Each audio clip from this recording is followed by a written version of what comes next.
A gente começa a semana ouvindo quem entende. Vamos lá para Bebedouro, aqui no interior de São Paulo, onde está Alcides Torres, analista de mercado lá da Scott Consultoria. Seu Alcides, seja bem-vindo. Obrigado por estar aqui com a gente, iniciando uma semana nova aí para as negociações com a arroba. E o que a gente tem visto até então é uma pressão sendo exercida aí sobre os preços da arroba, seu Alcides. O que vocês aí na Scott estão vendo em relação a isso? Qual a tendência? O que a gente pode esperar dessa semana principalmente? Então, olá, Alexander, obrigado mais uma vez pelo convite. O Alexander, o cenário hoje é de preços estáveis à queda, tá? Em função do escoamento lento da carne. Tanto é que hoje, segunda-feira, boa parte, grande parte dos compradores de gado estão na retranca, não é? Porque eles ainda têm que apurar o que foi vendido no final de semana, ver se a venda foi boa. A gente está na época de salário, teve empresas que pagaram na sexta-feira, teve empresa que está pagando hoje só. Então a gente ainda não conseguiu apurar se o escoamento foi bom o suficiente para fazer com que a cotação ficasse de estável para alta, né? Hoje ela está de estável para queda. Agora, esse escoamento da carne tem a ver com o varejo lá na ponta? O consumidor está deixando de comprar carne bovina nesse momento? Tem competitividade aí com as carnes alternativas? Como é que a gente entende aí essa falta de demanda, pelo menos até agora, né, seu Alcides? É dinheiro, né, Alexander? A preferência nacional é a carne bovina. E quando a gente vai se aproximando do final do mês, não é? Nem todas as empresas pagam duas vezes no mês, a maioria paga uma vez só, não é? E quando a gente vai chegando no final do mês, aí o dinheiro diminui e você parte para outro tipo de alimento. Mas nenhum alimento é tão bom como a carne vermelha, tá? Então, é ligado ao varejo, sim, como você observou. E no fim, no final das contas, é o varejo que acaba que é por onde a carne sai. A exportação está indo bem, mas o mercado interno é muito importante para a determinação do preço da carne e, consequentemente, da cotação da arroba do boi gordo. Agora, o senhor falou uma coisa importante: o cenário é de estabilidade a baixas aí nos preços da arroba do boi gordo. O que vem pela frente, seu Alcides? Mesmo com o pagamento do salário, essa demanda pode não ser suficiente aí para enxugar a oferta que está chegando?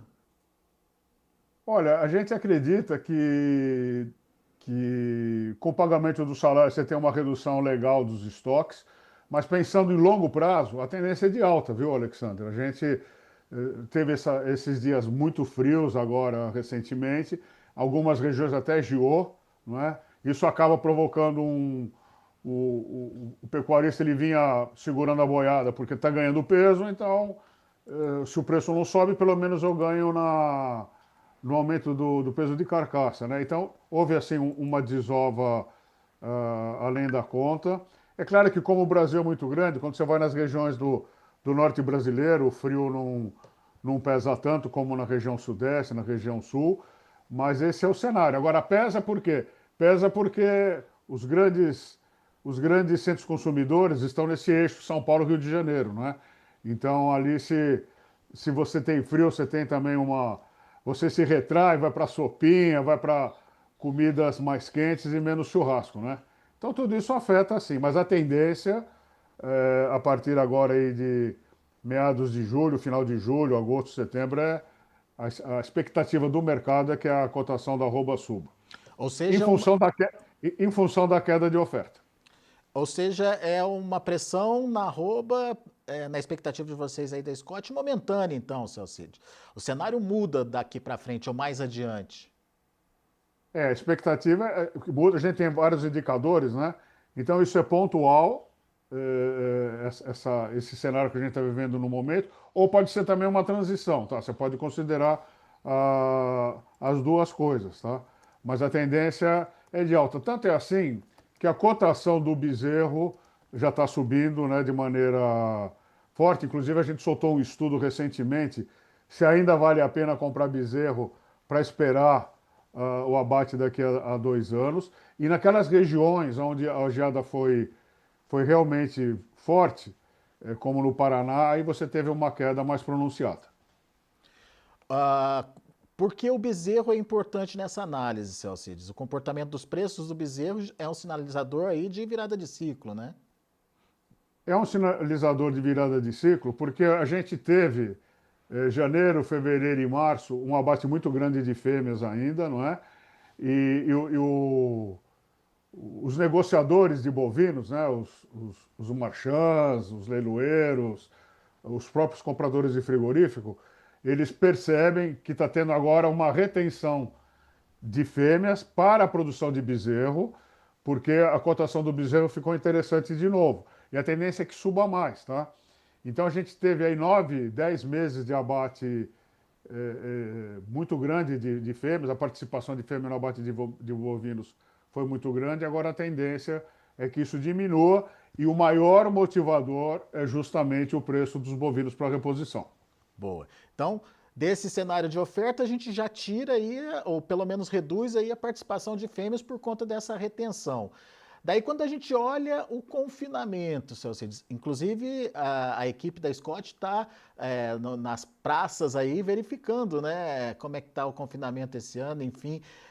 Alguma possível surpresa com oferta de confinamento, oferta grande chegando aí que possa de repente limitar um avanço das altas, enfim, qual que é a análise que vocês estão tendo aí dessa visita a campo, seu Alcides?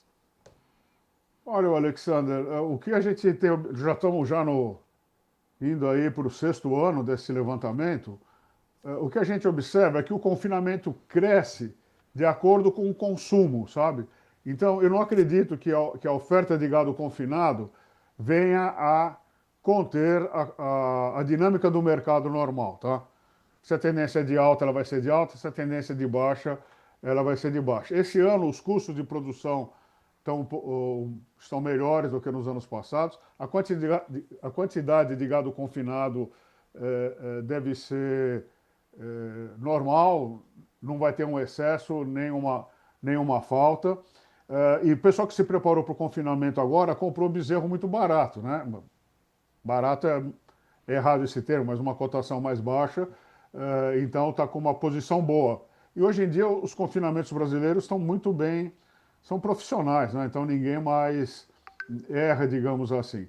Então essa nossa expedição, ela tem, o que ela tem trazido já de números, é que a quantidade de gado confinado não deve sofrer grandes variações em relação aos anos anteriores. Só essa alta de acordo com a expectativa de consumo mesmo. Muito bem. Seu Cides, então dá para dizer que a gente tem boas expectativas, a gente não dá nem para falar mais do segundo semestre, que a gente já está nele, né? Mas enfim, mais para o final do ano, a tendência é de preços voltando a subir. Qual é a dica para o pecuarista e, enfim, como é que ele entende o atual momento, como é que ele participa desse movimento de alta, obviamente? Olha, o Alexandre, deixa eu só fazer uma observação.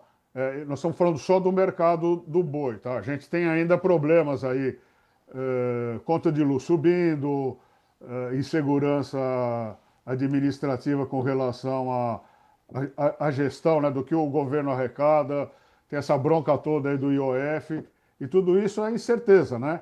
Com esses juros do jeito que estão, muita gente deixa de fazer investimento porque não compensa, não é? A inflação também pesa um pouco, então tudo isso acaba pesando no mercado. A notícia boa é que aparentemente a guerra no Oriente Médio está sendo resolvida, isso também traz uma tranquilidade para o setor de exportação, de logística, né? Sim. Cada vez que tem uma bronca dessa, sobe o preço de seguro e toda a nossa carne exportada é via navio, né? Mas como é que o pecuarista pode aproveitar isso? Vamos dizer assim, que ele pode arriscar um pouco mais agora nas aquisições, porque a expectativa é de mercado comprador de bovino de reposição para frente. Tá? Essa é a expectativa do mercado. Tá? E em função disso, como você mesmo já observou, vai ter a gente vai ter menos oferta de boi por causa da seca, da senescência do capim, e vamos ter menos oferta também de vaca em função da retenção de matriz, porque a gente já matou estamos há 10 meses matando vaca, né? Uma hora É. isso acaba mudando tudo, tá? Então é aproveitar esse momento e se preparar para as altas que virão, tá? Seria isso, basicamente, o óbvio ululante.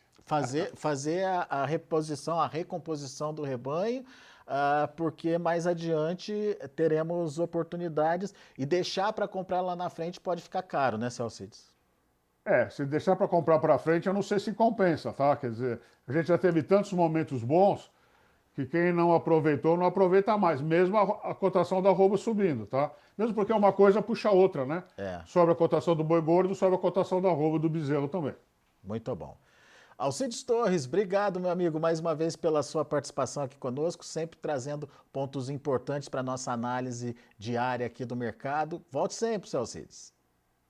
Muito obrigado, Alexander. Sucesso para vocês. Vocês estão aí há mais de 4 meses nesse programa, nesse modelo especial. Muito bom ter informações através desse veículo. Bom trabalho. Obrigado, seu Alcides. Grande abraço.